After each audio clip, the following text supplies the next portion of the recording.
जय मसीह के मेरे प्यारे प्रियो। आशा करती हूँ आप सब अच्छे होंगे। प्रभु आप सबको आशीष दे। मेरे प्रियो, मिस्र से यूसुफ की हड्डियों को कौन लेकर आया? आइए प्रियो, सबसे पहले हम देखते हैं यूसुफ की मृत्यु के बारे में। उसके बाद हम देखेंगे कि उसकी हड्डियों को कौन लेकर आया। उत्पत्ति 50 उसका 22 से 26।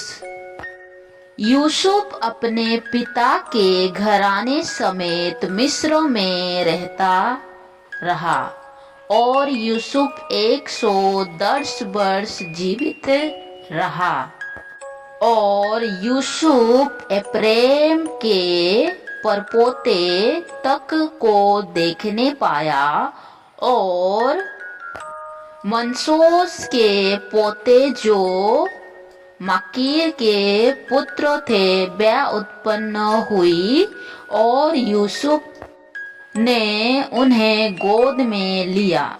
यूसुफ ने अपने भाइयों से कहा, मैं तो मरने पर हूँ, परंतु परमेश्वर निश्चय तुम्हारी शुद्धि लेगा और तुम्हें इस देश से निकाल कर उस देश में पहुंचा देगा जिसके देने की उसने अब्राहम, इसहाक और याकूब से शपथ खाई थी। फिर यूसुफ ने इजराइलियों से यो कहकर कि परमेश्वर निश्चय तुम्हारी शुद्धि लेगा, उनको इस विषय की शपथ खिलाई, हम तेरी हड्डियों को यहाँ से उस देश में ले जाएंगे। इस प्रकार यूसुफ 110 वर्ष का होकर मर गया और उसके शब्द में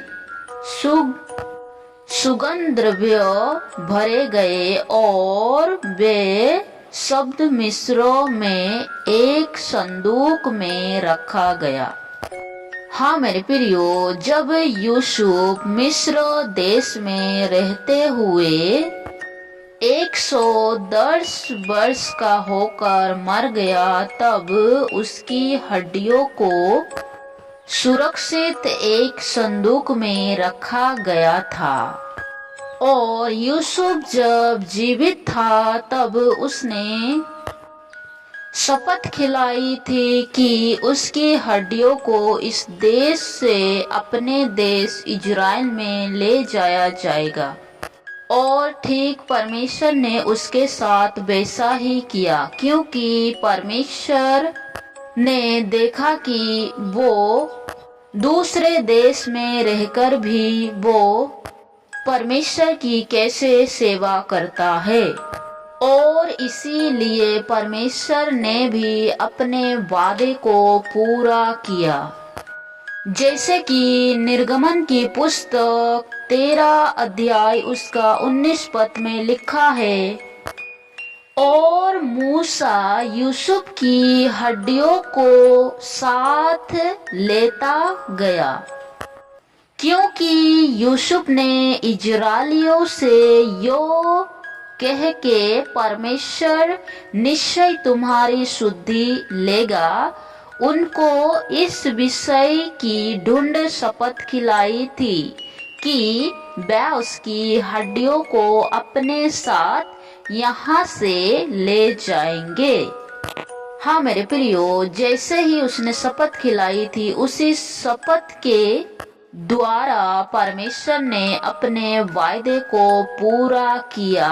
और मूसा जब मिस्र देश से इजराइलियों को छुड़ाकर लेकर आ रहा था, तब वे यूसुफ की हड्डियों को भी अपने साथ लेते हुए आया।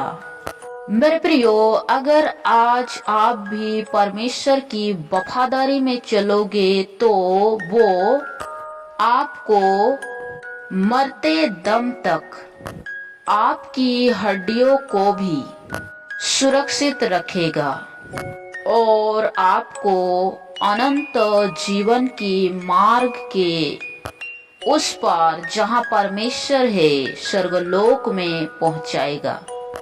मेरे प्रियो, अगर आप दूसरों के भी आशीष का कारण बनना चाहते हैं तो इस वीडियो को ज्यादा से ज्यादा लोगों तक शेयर करें और वीडियो को दूसरों तक भी पहुंचाए। प्रभु आप सबको आशीष दे। सबको जय मसीह की।